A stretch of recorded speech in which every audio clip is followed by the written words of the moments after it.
Hello అండి. ఈరోజు మా గార్డెన్‌లో ఉన్న మందారాలండి. ఈ మందార పూలేంటంటే స్టెమ్ కటింగ్ ద్వారా పెట్టినయి అనమాట. ఈ మందారాలు.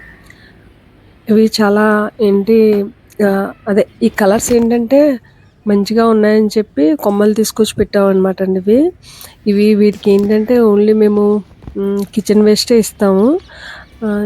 మొగ్గలన్నీ కూడా అంటే కొద్దిగా వర్షాలు పడ్డాయి కదండీ! అంతే ఇంకా ఫ్రెష్‌గా పెద్ద పెద్ద పూలు వస్తున్నాయండి.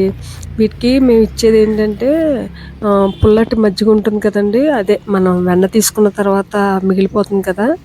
అదొక రోజు ఉంచేసి అదే నెలలో ఒక 2 సార్లు ఇస్తామండి. ఈ మందార చెట్లకే కాదు మొత్తం గార్డెన్‌లో ఉన్న చెట్లన్నిటికి కూడా.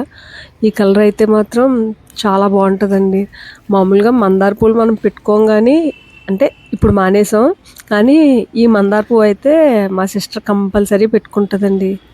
ఇవేంటంటే మల్బరీ అండి. ఇది థర్డ్ టైమ్ అండి. ఇంకా ప్రూనింగ్ చేసేసి మొత్తం ఇలా వదలగానే ఇంకా చినుకులు పడ్డాయి కదండీ!